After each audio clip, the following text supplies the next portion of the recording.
Hello and welcome to the Brooklyn Rail's 504th New Social Environment. I'm Nick, the Special Projects Editor here at the Rail, and I have the pleasure and privilege of being your MC today for a conversation featuring Beaux Mendes and Ksenia M. Soboleva. We're thrilled to welcome the poet Jan Freeman here to close today's program. Before we get started, the Brooklyn Rail acknowledges that Black Lives Matter and that here in New York, we are on Lenape-Hoking, the unceded land and waters of the Wappinger, Canarsie, Munsee, and Lenni Lenape people of the Delaware Nation and Shinnecock Indian Nation. We encourage you to check the chat for a living document of resources and actions. Over the past 22 years, the Brooklyn Rail has undertaken a miraculous journey, bringing together in a single monthly publication, art, music, dance, film, theater, and literature, along with thoughtful social and political meditations. As a small nonprofit, we do need your support. Your contribution will directly support our writers, guest artists, production staff, and operations here at the Rail. Please check the chat for more information and links that will be posted in just a moment. And now to introduce today's guest and host. Born in 1987 in New York City, Beaux Mendes lives and works in Los Angeles. They received an MFA from the University of California, Los Angeles, as well as from Bard Milton Avery Graduate School of Arts. In 2021, their first one-person exhibition, Willow Staging Area, was held at Stars Los Angeles, and Plein Error, an eponymous exhibition of a collaborative drawing group's work, was staged at Limited Los Angeles in 2019. Their current exhibition at Miguel Abreu Gallery is on view through March 12th of this year. And our host, Ksenia M. Soboleva, is a New York-based writer and art historian, specializing in queer art and culture. She holds a PhD from the Institute of Fine Arts, NYU, and is currently an Andrew W. Mellon postdoctoral fellow in gender and LGBTQ+ history at the New York Historical Society. So without further ado, Ksenia, passing the mic over to you. Thank you so much, Nick, and thank you to everyone at the Brooklyn Rail. It's always a pleasure. I wanted to start just by saying that I'm sure everybody is aware of the situation in Ukraine, and I'm going to have Anya post a link into the chat with resources on how you can help. Now over to Beaux. Beaux, congratulations on the beautiful exhibition. It was my first encounter with your work, and walking through the gallery, I felt like I had stumbled upon something from another time, not a body of work that had just been created, but something that had remained from a different period. And there's something very mysterious about it.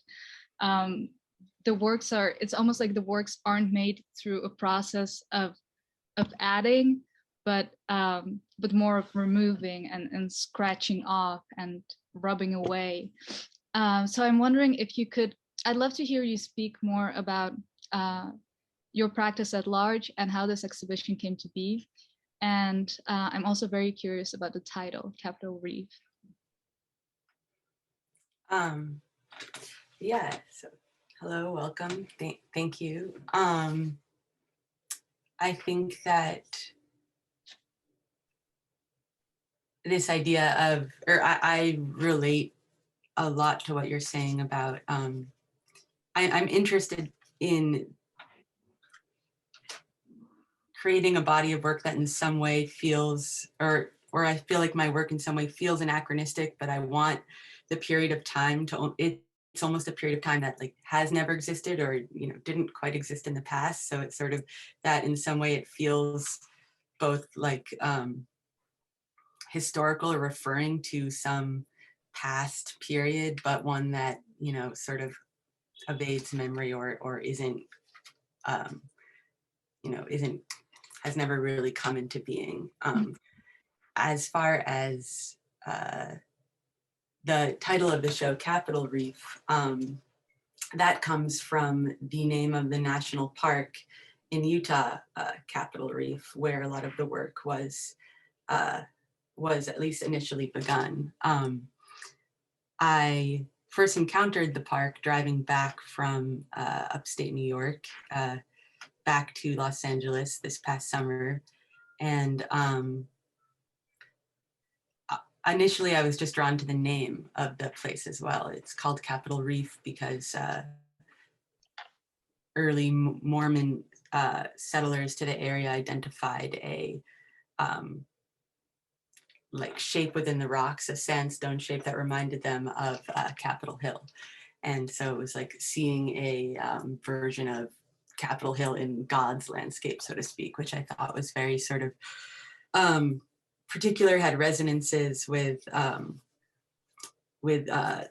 past events at Capitol Hill, and also this idea of like a reef as being something that grows and expands kind of naturally. I'm not really sure if I'm answering your questions exactly. You are, no, absolutely. Because it's maybe a bit broad for me, but. And how often did you end up visiting the park in Utah?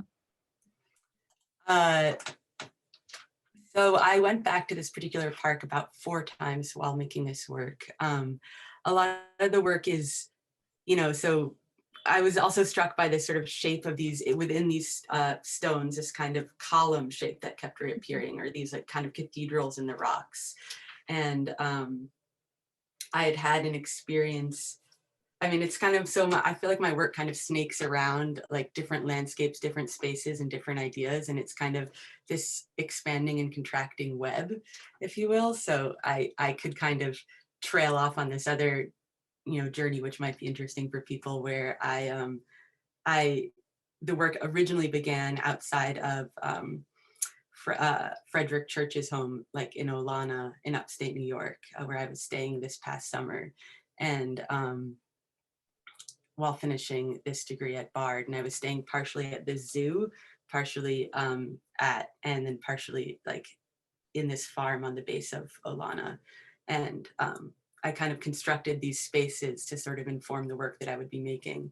So I felt there was some kind of like triangulation or connection between the kind of different visions or versions of like empire and extraction that say this like sort of roadside zoo, almost like Tiger King, but on the West Coast would manifest. And then also this farm that like looked onto Olana, which is Frederick Church's home. And he is like one of the fathers of American plein air painting. I don't know. So anyway, while I was there, I sort of started noticing that all these trees, these certain trees on this property, like kind of took on the shape of these columns. And anyway, I sort of started thinking about how different forms in nature could be utilized or forced into a sort of, you know, different like architectural foundational shapes or structures or visions of empire. Mm-hmm. And the column makes a lot of appearance in this body of work as well. And I was actually wondering about that. There is something very classical about your work. It's almost like stumbling upon a washed out fresco, and also the palette, the grays and the browns. What is your relationship to classical art? And I know that you have a classical background in painting.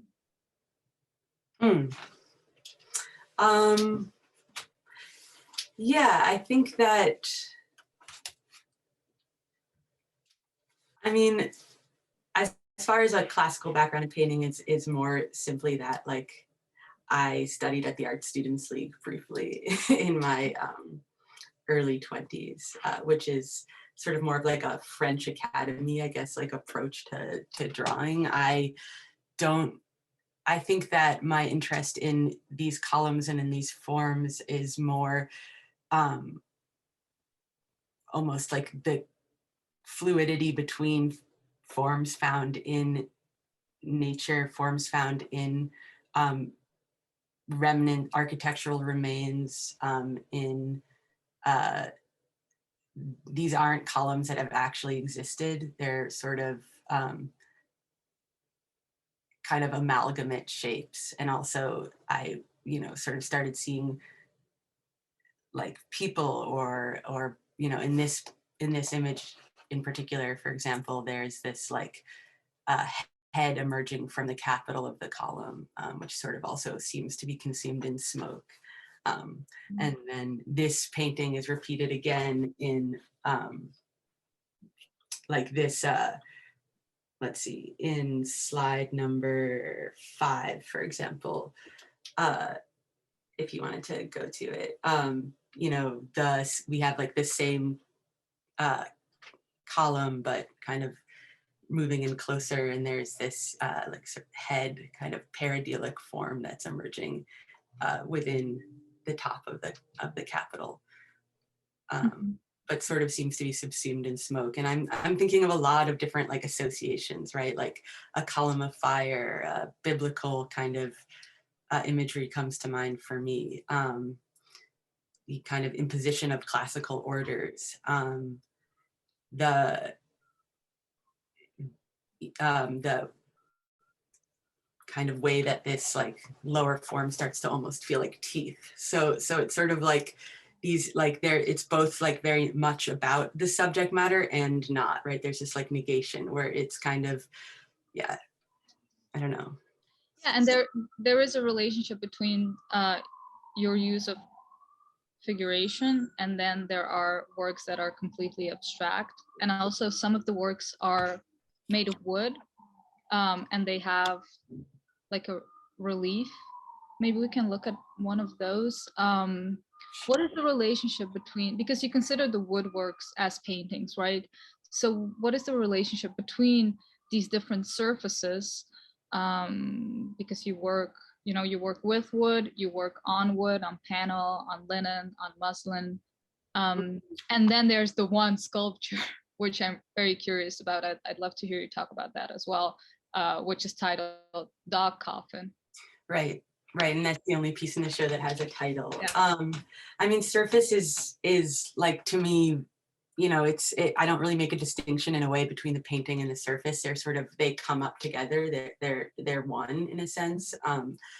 Should I just start talking about the dog coffin because we're looking at it now? I mean, sure. Okay, sure. So this, I mean, is in some way a dog coffin. It's human sized. So for like to give a sense of the scale, it is based on a sort of this classic kind of coffin shape and dimensions, but is there are also these like leg formations that are jutting out of it. I wanted the shape to also have the sense of being something that could be that would be mass produced. So it I designed it digitally and then, you know, made it by hand. And I guess that kind of juxtaposition or sort of switching back and forth between technologies of the present and also like very like from the past is sort of also inherent in this. It's made with a process called scagliola, which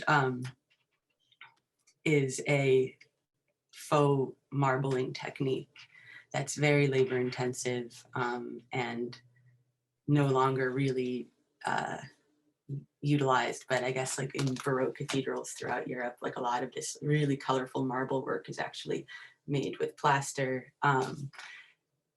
And now it's much more, it's cheaper and more like easy to quarry and shape marble. So it's fallen out of use. But the dog coffin itself is, I mean, in a way it's a coffin for my own dog who's actually still alive, but it's also more than that. And it's a kind of idea of a coffin that almost has legs like a beast, something that could start to move or travel on its own. And maybe I imagined like a sort of conveyor belt of them. It's also done in a faux Portero marble, which is like a super like fancy and expensive, like prohibitively so marble. I don't even think it's available to be quarried anymore, but also I was thinking about its association with like say Orange County bathrooms and the kind of implication of class in it as well, something kind of gaudy, but also that has a lot of gravity. I think of the sculptures in my work as something that almost interrupts the paintings, which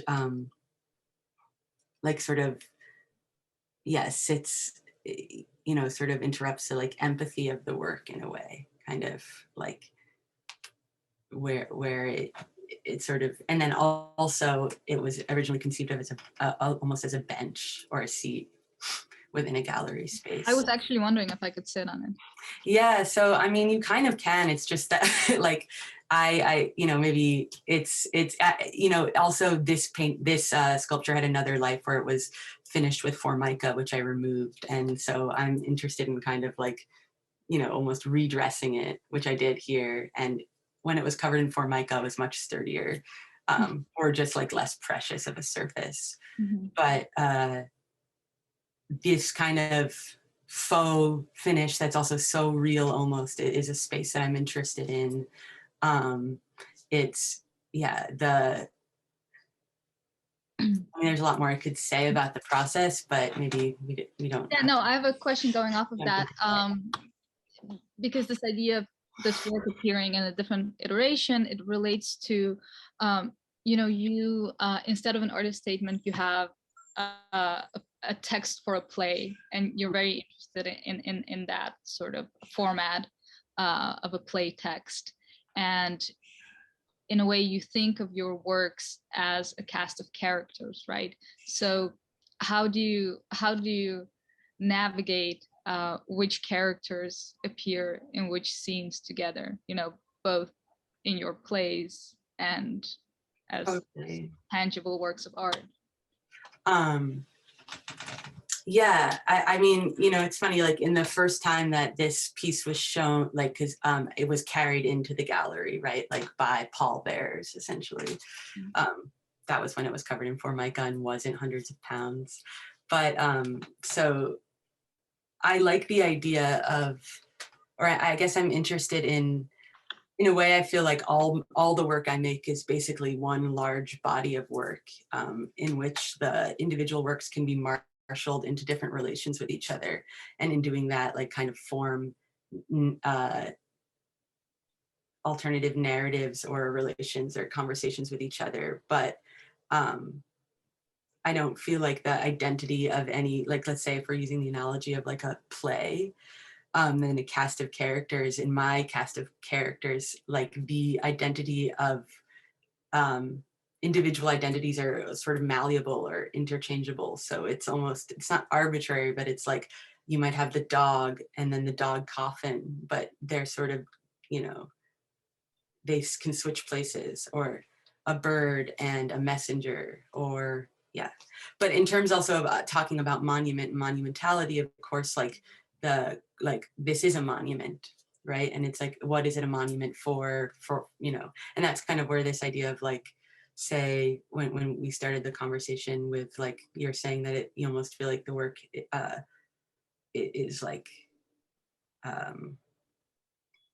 an artifact of some sort. So that's kind of something I feel like the dog coffin also falls into that space.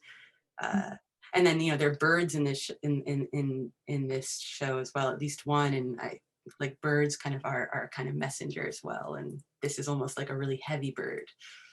Mm-hmm. Yeah. And you told me a funny story about Mr. Green, who's also a character in your play. Could you repeat that story to our viewers today? Oh, you mean like with the space? Yeah. Yeah.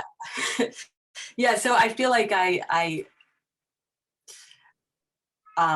not always the best storyteller, because I feel like I don't always move in such a linear direction. And Mr. Green is both like a character for, I don't think anyone else is familiar with this play, but in this play, but also I had a space in New York for a while called Treasure Town, and it was both an exhibition platform in a sense, but also just this body of work that was in collaboration with this particular building. My family is Orthodox, and the landlord is Hasidic, and he gave us this great deal because, like, my great-great-grandfather is a very important rabbi to him, so it's kind of this funny thing. And the person that had lived there previously was named Mr. Green, and it just so happened that I had also been developing a body of work around this character, Mr. Green, who in some way is like this kind of Edgar Allan Poe, like Annabelle Lee sort of antiquated, like male anti-hero who I also like am very critical of. I don't know if it's so funny, but it's just another synchronicity. And that kind of is important for my work, where I try to pay attention to those things. And, you know, I feel like they can be made out of anything. You can kind of draw a connection between any 2 points, and some are just more vivid than others. But yeah, that project was also very much a collaboration with this building's material and psychic history. I went through all the fire records, the census records for the space. I had like dug this grave.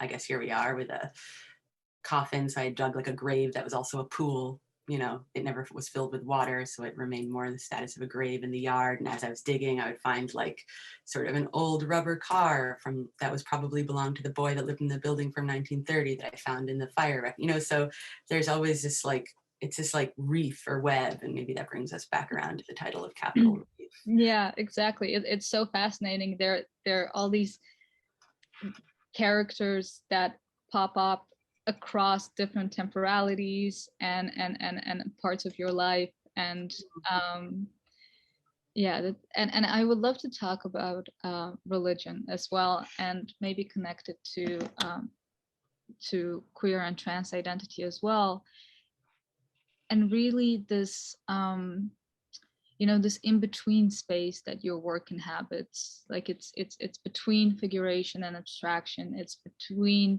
making visible and hiding. And could you speak to how you think your work is informed by your trans identity? Yeah, I think, I mean, it feels like almost like a chicken egg question. I don't know if I am trans, and so I guess in that sense, so how my work is informed by my transit. Okay, so let's see, like maybe we can go to the picture you sent me of you as a child. So you were raised Orthodox Jewish, and right. we were talking yesterday also about how, you know, religion can be a form of drag, so that there's this double drag going on. Yes. So in this hold on one second here. In this particular photo, I think I'm 8 years old, and it's Purim, which is, I guess, it's not like Halloween exactly, but it would be the time where, so I didn't grow up celebrating Halloween because, you know, it's a pagan holiday, I guess, technically. One second here. Yeah, so it's like Jewish Halloween in a sense. And it was also the only time of year it was acceptable for me to dress up as a boy. So here I am, like, I think in my brother's clothing. They didn't wear payas, but wore tzitzit, which are the like white fringes. So here I am, and I think of this as almost like early drag. And I would be so convincing that people I knew my whole life, like over this holiday, believed I was like a visiting cousin. And that tension really thrilled me, right? And I feel like it is significant in that it like points to this fraying of edges or blurring of boundaries that I think is still central in my work. And, you know, it's also this sort of dressing up as like a thing that you also are kind of already or are not. And I would dress up as this character like every single year, you know, from when I was really little till, you know, I stopped, you know, dressing up or whatever. But yeah, and of course now I don't, you know, have to only, I don't, you know, need Purim to wear boys' clothes or whatever. But yeah, I think that this sort of I think of like early drag, which is kind of complicated because I don't think of it as drag anymore. I mean, I am trans, but I'm not like necessarily, it isn't that I'm transitioning, right? It's like a space that I'm interested in inhabiting rather than like a destination. And so I feel like that is also important in terms of the way representation and identifiable imagery shows up in my work, but also I think I often play with categories now. So like there's this sort of plein air painting that I'm kind of in drag as, not that I'm not committed to it as a genre, but I don't think of myself as this plein air painter, yet I'm like going out into these spaces and painting. And I feel like that is a lot of my relationship to sort of different conventions in painting. And in general, like while I work very much in painting, and in some way maybe like the paintings could appear to be like painters, like very a painter's painter or something, I'm not necessarily that. The conversations specifically around like the discourse of painting aren't the ones that I'm most interested in. It's more like the medium I'm working through. So I suppose there's that kind of like doubling or sort of, yeah. But yeah, this is me as a kid. It's funny to see here on the Zoom talk. I look kind of happy, I think. You do, yeah. And I've read you refer to your work as prodromal, which was a new word that I learned. Can you elaborate on what that means for you? Yeah, let me go back to maybe there's like a particular work that kind of, I mean, I think like in terms of what that might mean with my work, maybe kind of relates to that in-betweenness, I think. Yeah, but I guess if you go to like slide 25 and 26, maybe those would be like,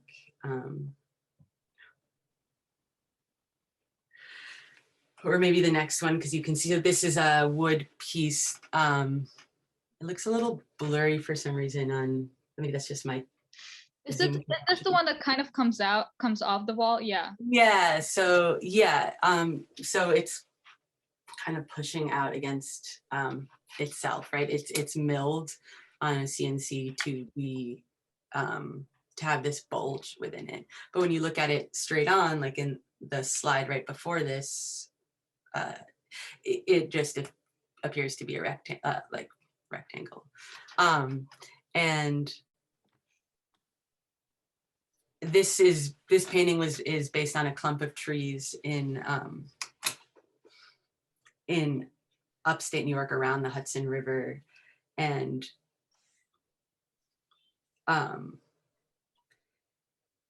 it like that this region of the Catskills was one of the most like or possibly the most deforested woodland within the United States. Was totally clear cut during the tanning industry, and is now like, you know, of course, this like verdant, lush landscape like upstate New York, whatever. But all of the trees except are sort of, it's like an entirely adolescent forest, and there's no old growth left, and there is also not a tremendous amount of diversity within the woodland. And I was just thinking about how I often also feel like a malevolence around the, maybe it's due to like this kind of like hovering thread of Lyme disease, but just a sense that like the trees, it's a very different feeling, I think, like going into an old growth forest versus like an adolescent woods. And there's a sort of like, this speech of the trees feels, I don't know, not that I'm like the Lorax and speak for the trees, but if I'm kind of trying to tune into that in some way. And there's this sort of it almost kind of reminds me of like when a high school gets out of, like if you're ever like walking by a high school and class gets out and all the kids are let out at the same time, then everyone's kind of talking really loudly, but like over each other. And it's just sort of that like kind of moment in development where things feel less anchored or grounded. But anyway, there's this like rootlessness to the woods. And so this was also, this pressing forward of like the bulge was also this like attempt of this, because like this green cluster of trees is like attempting to speak through this piece of wood itself. But then of course also I'm also kind of in some way playing with the conversation around like, you know, the Hans Hofmann like push-pull of painting and like how, you know, so this is literally pushing forward the surface. But how that relates to this like prodromal quality, or is this almost something like latent or like sort of the like before the thing happens, or sort of where you can only, you know, and then something that you can only see by like throwing smoke on it, and then like it takes shape for a moment. So I guess like another slide that might be relevant for is like number 33 or something within the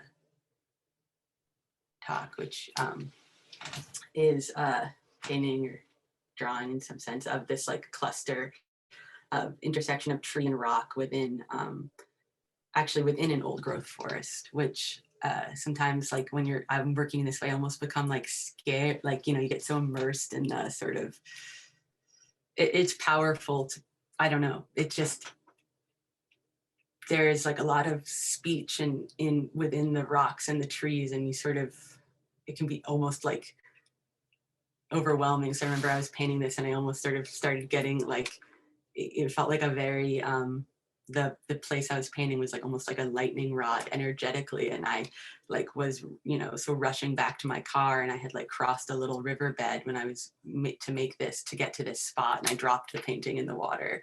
And then when I like took it out of the water, you know, I saw this like fish head, you know, it had sort of blurred. But yeah, so prodromal and then also pareidolia would be like another word that begins with the letter P that I think is relevant. So were all of these made on plein air?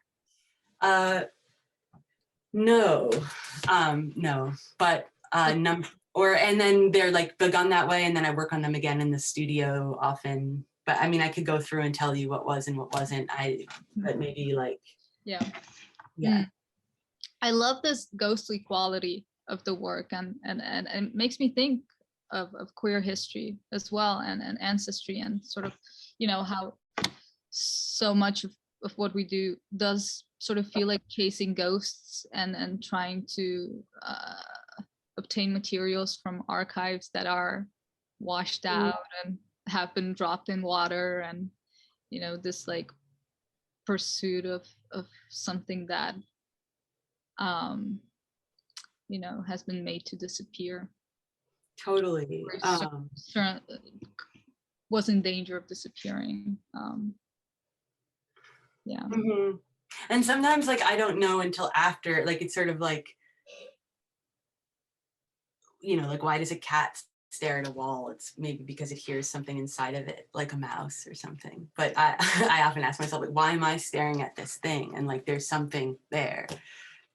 Right. And there are all of these, as you say, like in sort of invisible but yet present like histories. And so I'm interested in creating, like, the work itself becomes a body of information, and then can be probed for information. And so there's like this indexical quality to plein air painting that I'm interested in as well, which like unfolds after the fact.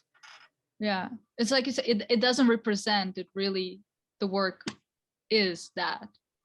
Yeah. It doesn't represent an in-between space. The work becomes that in-between space. Yeah, that's such a great point, and that's really something I want to think of the works as, or I do think of them essentially as like an artifact or something, like a psychic artifact of what, I don't know, of this like call and response or interchange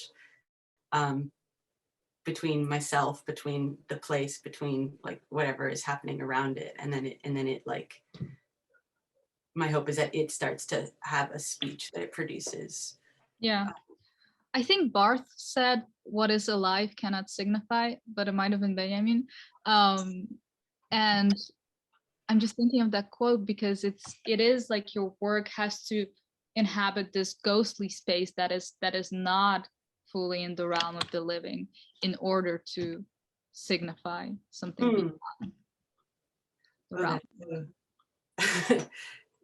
Yeah, I like that. I'm trying to get to the there's another slide that I think would be, sorry, my desktop here. Let me just, it's like here we go, just in relation to what we're talking about, I think slide number like 41, 2. Is this okay to do it this way?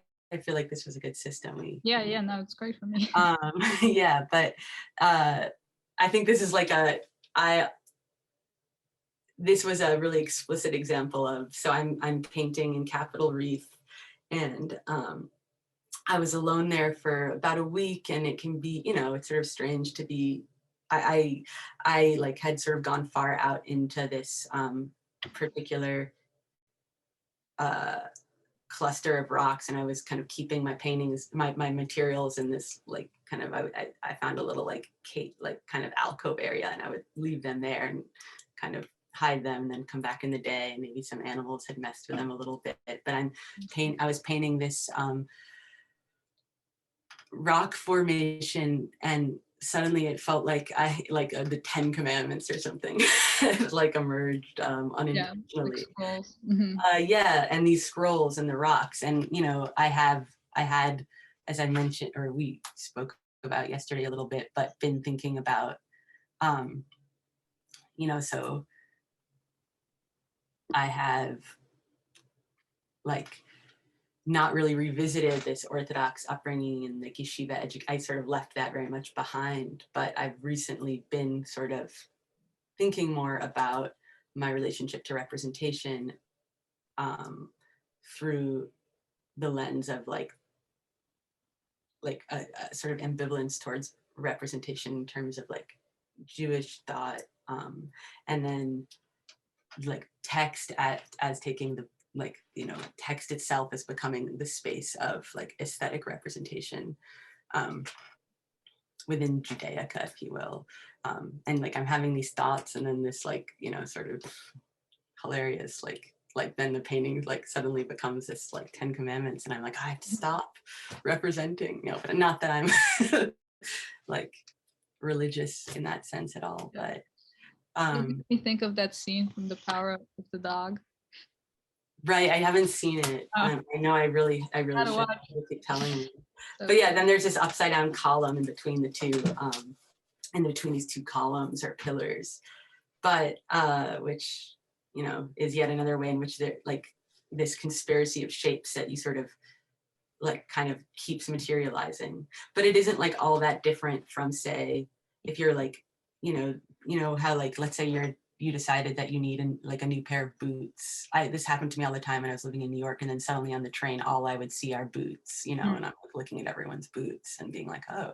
So it's sort of a little like that with shapes as well. I mean, there's like, it can feel almost this like conspiracy of reoccurrence, or sort of what we project onto the landscape as well. The construction of landscape, and obviously politics of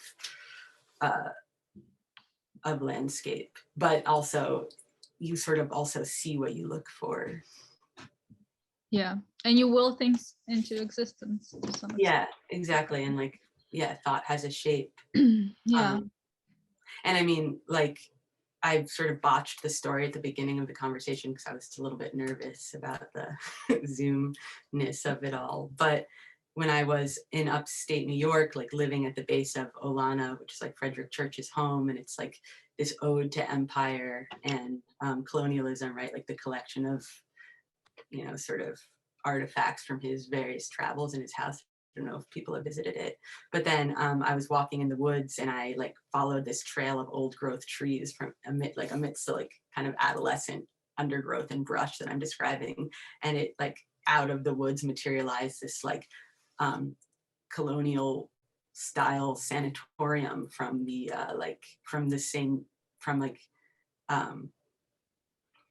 I think like the 1700s, and was like a tuberculosis or something sanatorium, and in like totally decrepit. It was this like old hospital, and that was sort of on that pathway to that space was where I like saw those trees. It sort of reminded me of columns, but then it turned out that like the woman that had lived there most recently was this like very elderly woman and recluse, and she had run a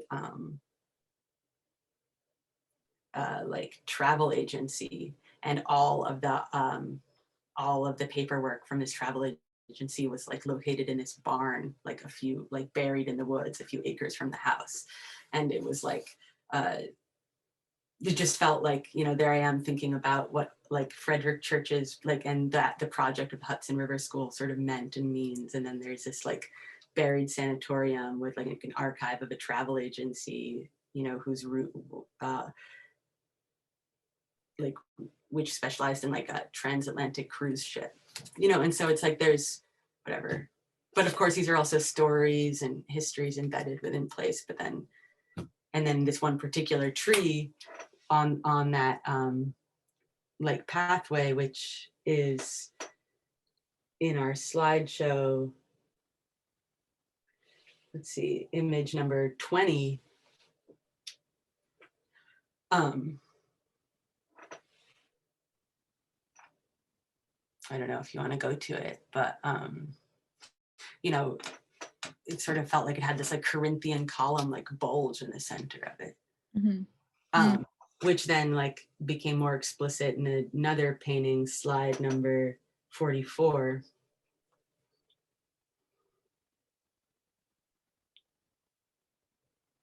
You know, mm-hmm. Where there like is a tree becoming a column in a sense, or being forced into assuming that role. And then of course trees are like the original wall or column, but it's also being consumed in smoke. And I'm thinking here of like biblical like columns of fire and these sort of like visual archetypes within mm-hmm. like Judeo-Christianity. Anyway. Can we go to slide 31 as well? I wanted to ask you about that work because it was, if I remember correctly, it's the work where there was most legibly a figure. Mm-hmm. And there's something very uncanny about it, and it made me think of Goya. Mm-hmm.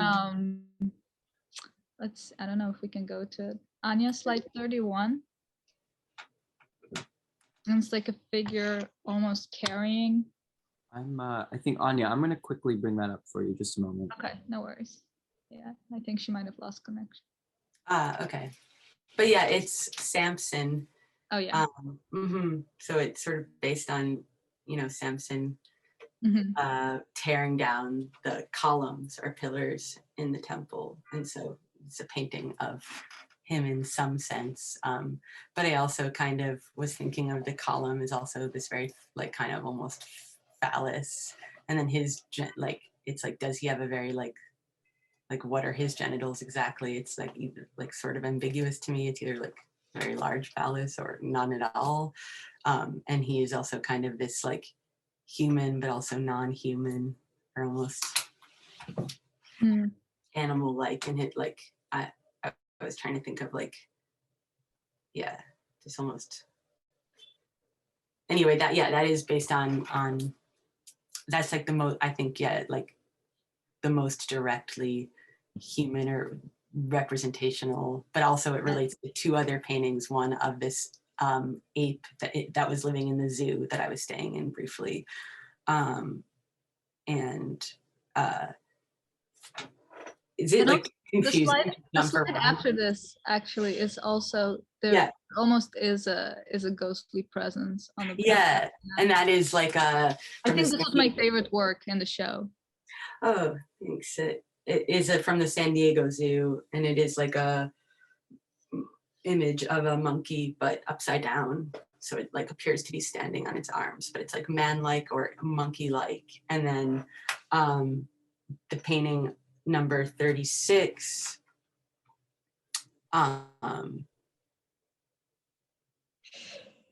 is also this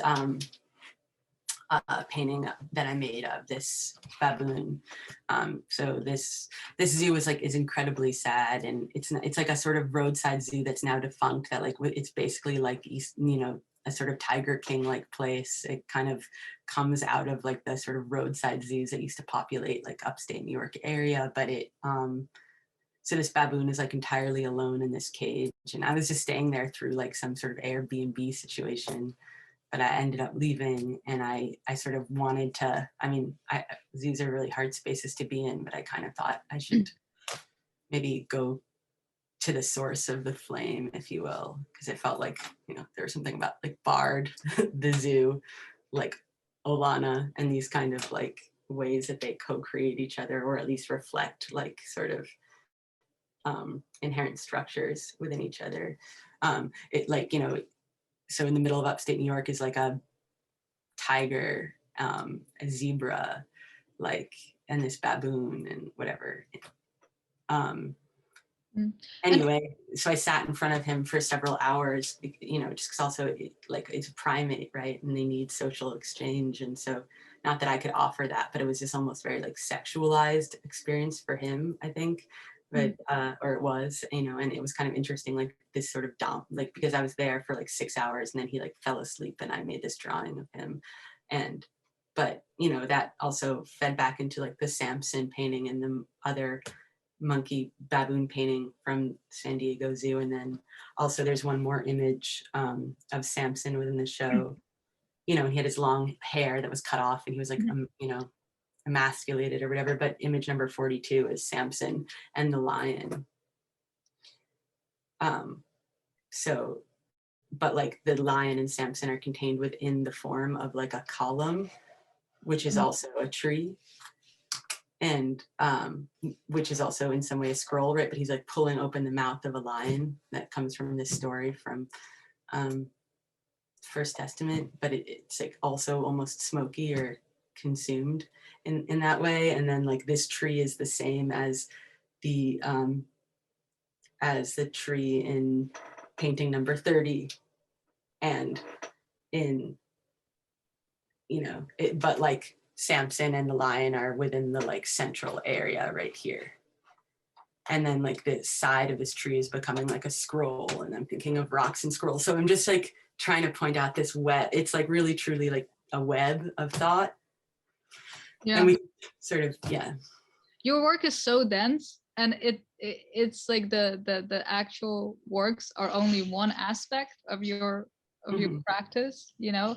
And I'm wondering, do you have a place where you keep your writing about the work, or you know, do you envision this as a play? And also, are these projects informed by research that you do in advance, or do you just find yourself at a place and you realize there's all this history that you then serendipitously end up pursuing? Well, yeah, I mean, I kind of put myself in situations, so, or like, where I'm drawn to, right? Like kind of clusters or nodes. But then, I mean, I guess there's always research involved, certainly, because I'm always, like, in a way, I feel like writing is what's closest to me in a sense. I'm always reading, and writing to some extent, though I want to kind of expand that play. But it's sort of, yeah, I guess like, I guess in a sense, any place could become an entry point or like a portal, I think. But then certain places are more, I mean, I certainly, like, I have, you know, prior to this body of work, I was painting mostly and working within like outlet malls and strip malls. And I was very interested in fountains within Southern California, and also Las Vegas. I was making a lot of work like either there, or, I mean, I'm often, it's funny, like I'll go to a place, but then I'm not necessarily like making a painting of that place. I'm just there. You know, because I have like my truck is sort of this mobile studio for me. But then I also work, you know, back in the yeah, but I guess there's a lot of like this painting here, like number 16, painting number 16 is also, again, this form, but maybe you can more clearly see it's, you know, this this tree, this scroll, and then this, like, also thinking of like how the root of this burned out redwood looks kind of like a lion, like a claw and ball, you know, chair. And so like, I don't know, I feel like any single point could become an entry point into thinking about like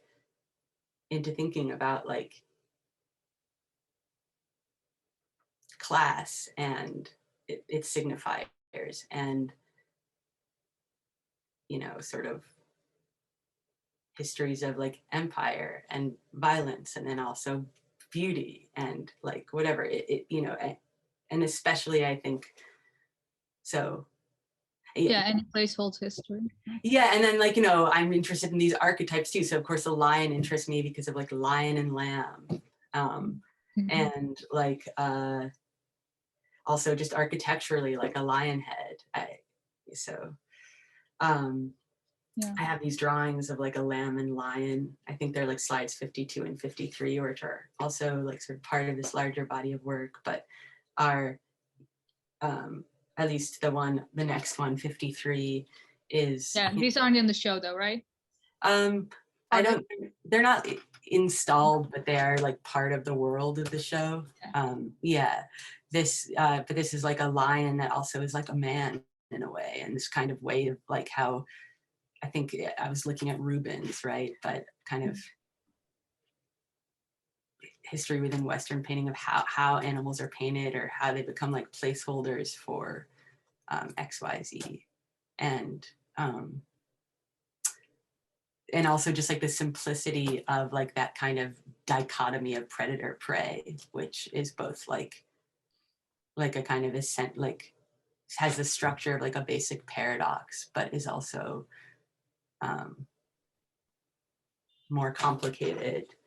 And and then like there was the lion head found, slide number 43, which is this upside down lion head, as this kind of, they're so can always move back and forth between, or like slide number 35, which is like a bird whose neck is becoming stone. And in the sense that also has like a biblical like flavor to it, if you will, but like these things haunt us, I think, right? And the neck is like made of scagliola, which is the same material as the coffin. And then a lot of these paintings are made on a surface that's like marble dust, basically, marble dust and animal glue. And so like that has a connection to this faux marble, which is also plaster and animal glue. When I was working on the coffin, it was kind of interesting because as it would cure, it started to reek because like of all this hide glue, right? It almost felt like it smelled like a decaying animal. It doesn't anymore, but Yeah. Wonderful. Beaux, thank you so much. Yeah. I wanted to end on the note of I know that you worked on this exhibition with Jenny Crane, and who passed away in December. And I just wanted to take a few moments to say how much we miss her. Yeah. Thanks for.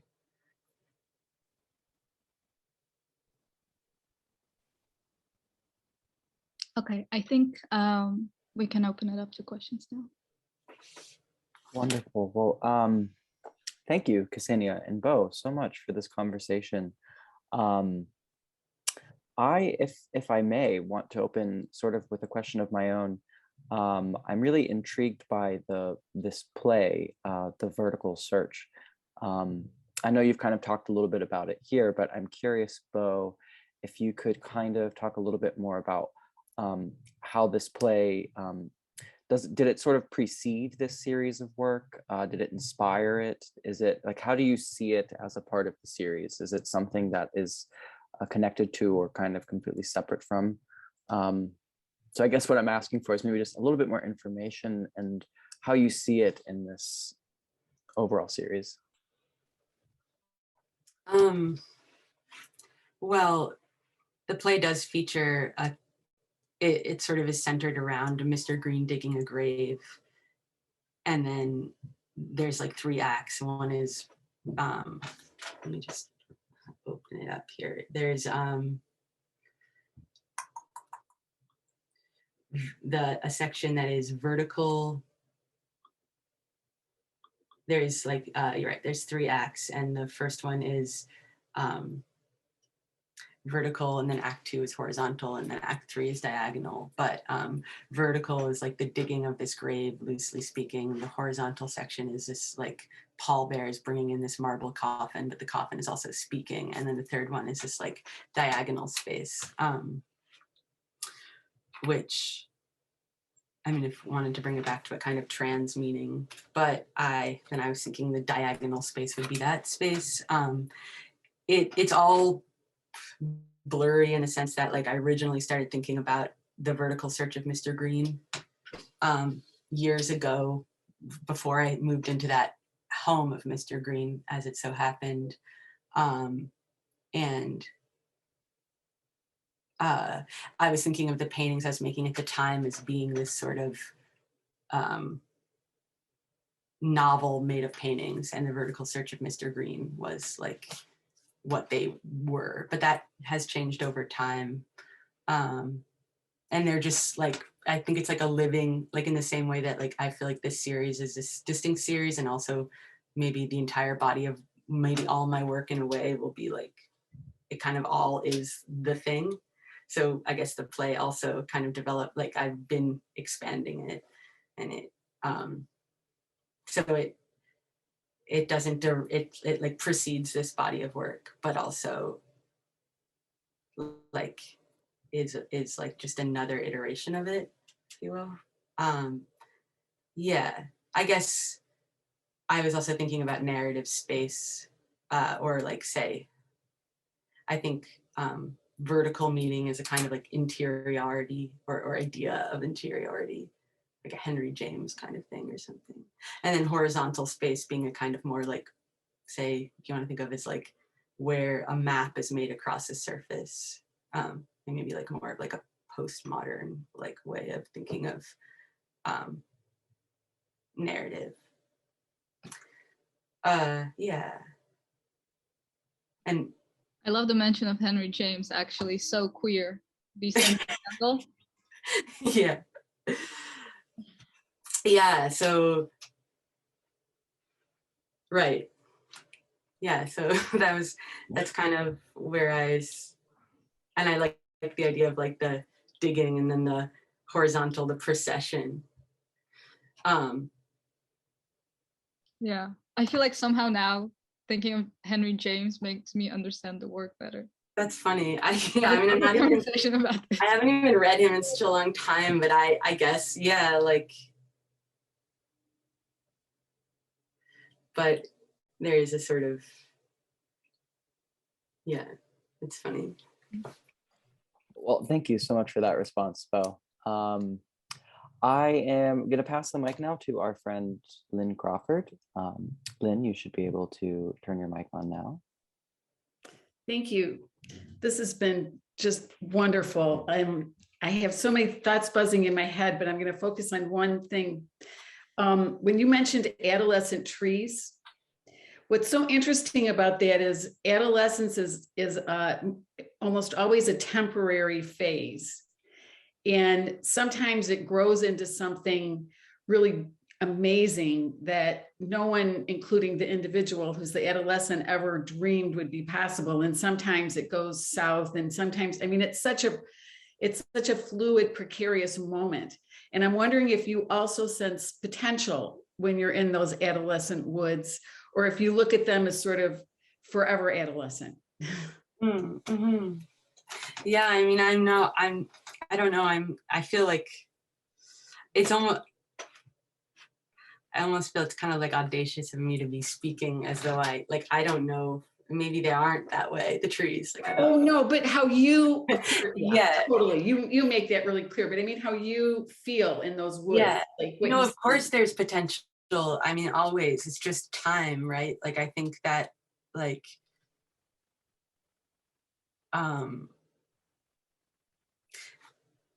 there's just, I guess, like, it just sort of feels more like a buzz of energy as opposed to like a kind of rootedness, or sort of like, I feel like the sense that, and I mean, the land, the like,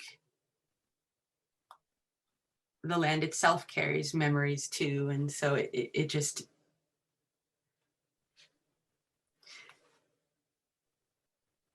there's like a memory of like, you know, violence and eradication, not just for the trees, but obviously for the people as well. But in terms of the trees, yeah, I think like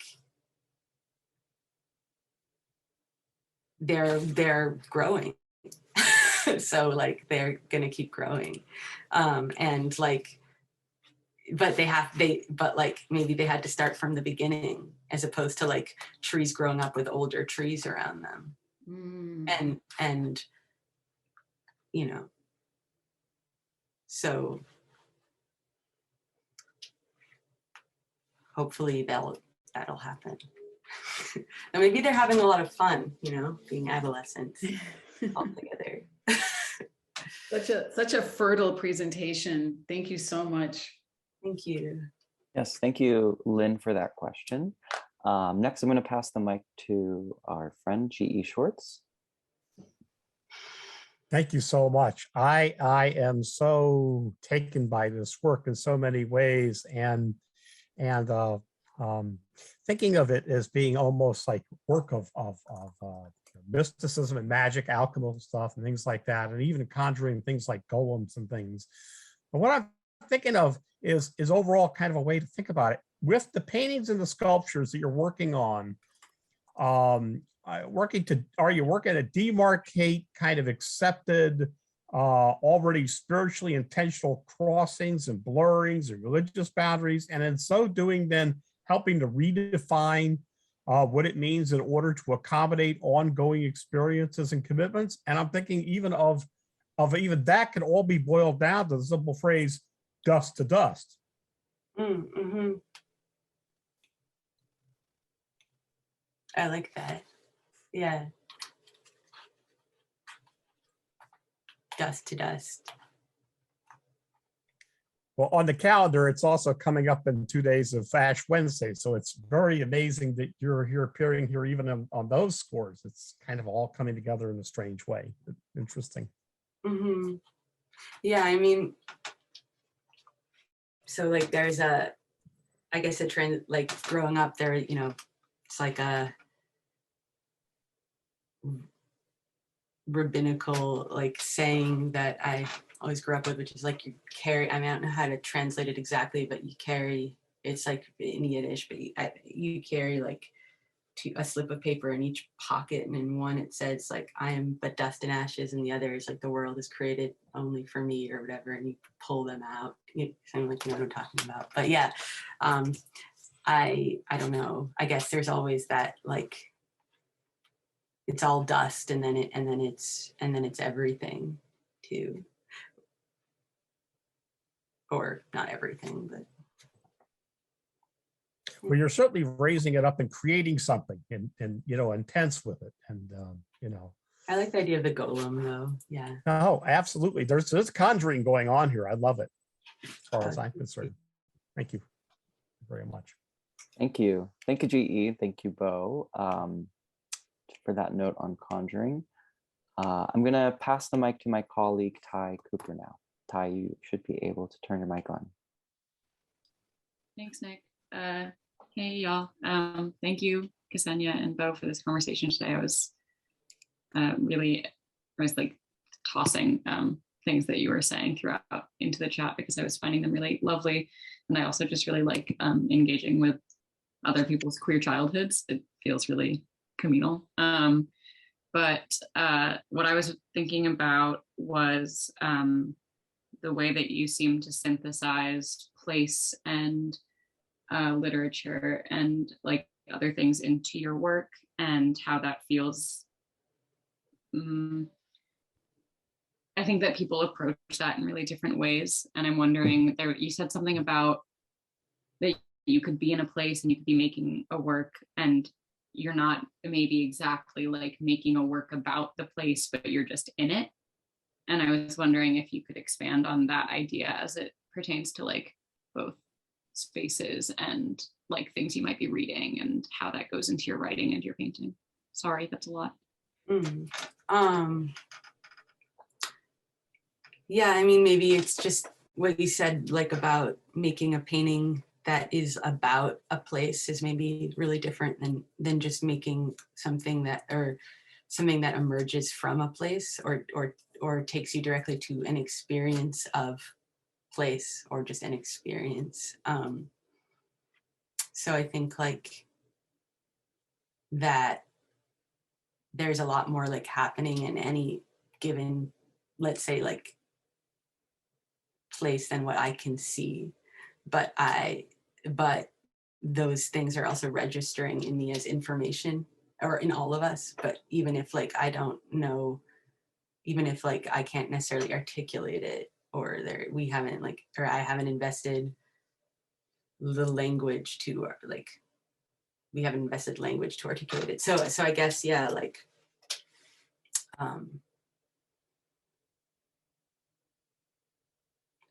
and does that kind of answer your question? I don't know. I feel like there are more parts to your question, but I forgot. Now I can't hear you. Sorry, I was miming for Nick to give me the power to unmute myself. I think that does answer my question. I wonder if it's like something about taking the information in the general sense of like the space or the work that you're looking at, or etc., into like yourself first, and then instead of like directly being like this is this, it's just like part of you, and therefore you can make that work informed by it. Yeah, I mean, I think it's like kind of, I want to be careful with like thinking of myself as like a voice or speaker of a place, because I feel like it's really more that I like, because it's also potentially just a series of projections or like mirror screens, the place itself. And I think that's important to note. I'm not like I don't claim to be, and I also, I guess what it more is like that through the algorithm of me, right? Like just think about it almost like a computer, like, right? Then it's us, you know, I'm like, I feel like a radio tower. We're all going to be radio towers, and then the information, and then there's an output, and it's through my particular algorithm. So in that sense, yeah, but it's all like muted and mutated and expressed through me. So in a sense, I just keep getting myself back, or that's like that frustrating thing of like, how do you poke a hole through that? Or maybe you can't. I don't know. Yeah. I like maybe like the self as a prosthetic to something else. But I also didn't mean to put words in your mouth, so I appreciate you navigating through that. Thank you for answering. Thanks so much. Well, thank you both. I just want to thank you again, Beaux and Ksenia, and everyone for your questions. And I encourage everyone to go to Miguel Abreu Gallery to see the exhibition on view through March 12th. But here at the Rail, we have a tradition of ending our community events with a poetry reading. And today I am thrilled to welcome our poet laureate, Jan Freeman, to the stage. Jan Freeman is the author of 3 collections of poems, most recently Blue Structure, and she is the founder and former director of Paris Press from 1995 to 2018, which is now an imprint of Wesleyan University Press. She is the recipient of a 2020-2022 associateship at the 5 College Women's Studies Research Center in Amherst, Massachusetts. So without further ado, Jan, I'm passing the mic over to you. Thank you. I was fascinated by what Beaux has been speaking about in terms of their work, and I look forward to seeing more of it. The in-between, creating towards the in-between, which is what I do in my writing as well. I am going to read a few poems, 2 or 3 poems from my new collection that is in progress called Mobius. And I just want to thank the Rail, thank Nick and Anselm Berrigan for including my work in the February issue. And I also just want to say thank you to David Shapiro, whose poems have always been a constant source of inspiration for me since we first met through the poet Tory Dent back in the mid-'80s, a long, long time ago. I'm going to start with the Odyssey of yes and no. 1. No, I cannot say no, I say yes. No cannot be said until the father is dead. Even when the father is dead, no, I will say yes, not no. No is not said in front of the mother, even when the father is dead. The mother mirrors his square head. Even when the father is dead, the mother does not stop saying yes to the father. But when I ask the mother about her suicide, she says, no, not yes, no. No, she says, he made it up. No, she says, no. Then I cry like tiny tears, who arrived in a box from the box tops of sugar pops. I hold the mother's hand and we sit without yes or no. Even if she closes her eyes and dies, she said no. There was no suicide. If she can say yes while saying no, she says yes, but she says no, which sets the story straight. 2. No, the father says no. The father says no, do not say no. The daughter says yes. She says yes to the father. Yes, yes, yes, yes, she says over and over. Only yes, the father said, do not say no. The mother says no, yes, no, yes, yes, yes, yes, no, yes, yes. The daughter says yes, yes, no, until she needs to say no, but says yes, no, and falls down. When she gets up, she tries to say no. She tries to say no, but no is too hard to say. So she says no, yes, yes, no, yes, yes, no, yes, no. She says yes, yes, no, yes, yes, no, until she says no, yes. Then she says no. A truck drives towards the daughter and she shouts, yes, yes, no, no, no. The truck is very close and she says, yes, no, no, no, no. The road is late at night, and the daughter's no becomes the sparrow. The sparrow flies above the truck, and it doesn't save the daughter. The truck may have heard yes, yes, no, and yes, no, no, no, or only yes. The truck may have listened or didn't listen. There is no way to know, but we know the daughter said no after yes, and the father said no, and the mother said no, yes, no, yes, no, yes, no, and the daughter died. This is the key that turns the lock. The lock is like a clock. It rings like the clock in the tower when all the petals from the chestnut trees on Rue de la Porte lift over the picnic tables and cover the lawn and the cars in the parking lot. The key is stuck in the old lock that belongs to the broken chapel. Nothing turns quietly. The mother and father cannot look back. They are dead.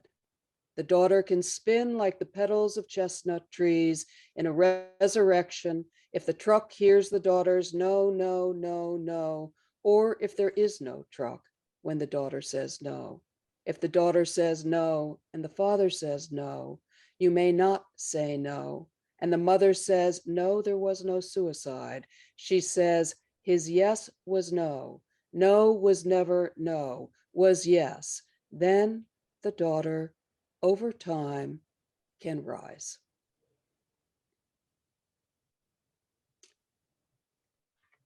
Thanks. And I'll read, we should all be faucets. We should all be faucets. Open your mouth. Pour me out, pour me in, pour me out of your mouth. I am a faucet. We should all be faucets. The wind runs in, the fog runs out, the leaves run out. Are you a faucet? A clamp on the ear keeps meaning out. We can hear the sound, but not the words. We can close our eyes to keep words out, to keep words in. We should all be faucets. We all are faucets. What falls from the spout and clogs the sink? Are you a faucet? I am a faucet. Dreams fill the culvert that floods the streams. Memory rises from under my skin. Pour the vinegar in. The door is a faucet. A crack in the ceiling lets sound fall out. Let the violin in, let the oboe in, let the softening reed in the mother's mouth in. She was a faucet. Let the pressure in, let the leaf scrim out, let the cake nail in to see where it's been, let the old dirt out on the edge of a cloth with the tip of a pin, let the memory out, let the memory in. We should all be faucets. Are you a faucet? Let the ashes in, let the lost cat out, let the mother out. We should all be faucets. Let the mother in. When you're perfectly clean, let stillness in, let the pencil out, let the dead sleep out, let tenderness in, let the chrysalis in. She was not a faucet. My father is not who he claimed to be. We can wash away in a current of air. Let his big smile out, let his rose garden out, let his library out, let his slap on the back with joy pour out. We should all be faucets. Let the answers out, let the panic out, let the spills fall out. I am her faucet. Let the story out. My mother is dead. Let my mother in. Let the necktie out. Let the gaslight out. Let thunder in. Let the sisters and brother and the doctors out. Let the dog and the sun and the locked car out. We all are faucets. We should all be faucets. Let the meaning in. Let the Dead Sea in. She was not a faucet. Let a pillar of salt and silence in. Let meaning in. Are you a faucet? I am a faucet. We should all be faucets.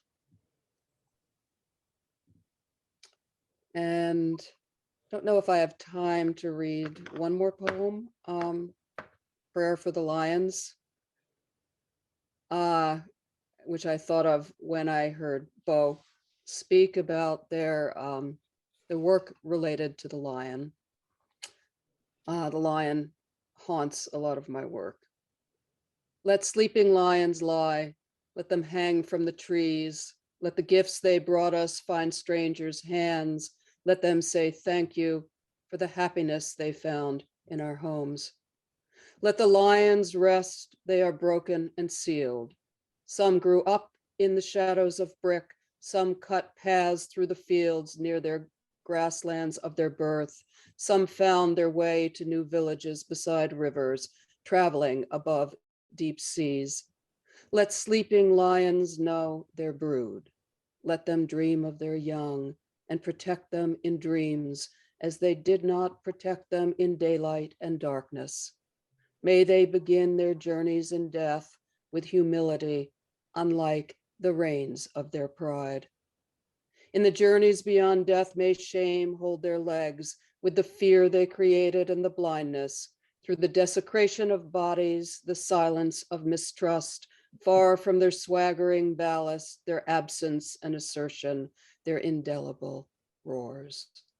May the lions rest when they believe we know who they were, we know who they are, and we release them as we miss them, no longer our heroes. Thanks. Thank you so much, Jan. Just want the audience to know we posted a link to Jan's poems that you can read in the Rails February issue. So please do check that out. Thank you, Jan, for closing our event today with your reading. Thank you once again to Beaux and Ksenia. I'd also like to thank Miguel, Stephen, and the extended team at Miguel Abreu Gallery for helping to make today's event possible. We encourage everyone to view our archive of these conversations on our YouTube channel, where we will upload today's conversation shortly.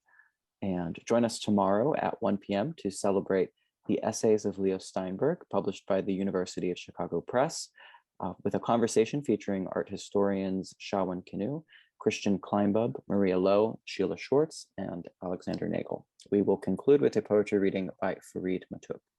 And you can now all turn on your microphones to say hello and goodbye.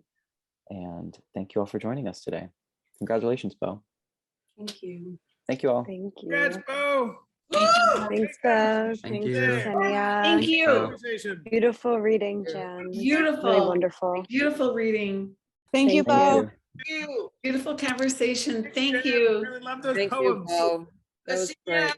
Woo! And go see the show. Thank you, Beaux.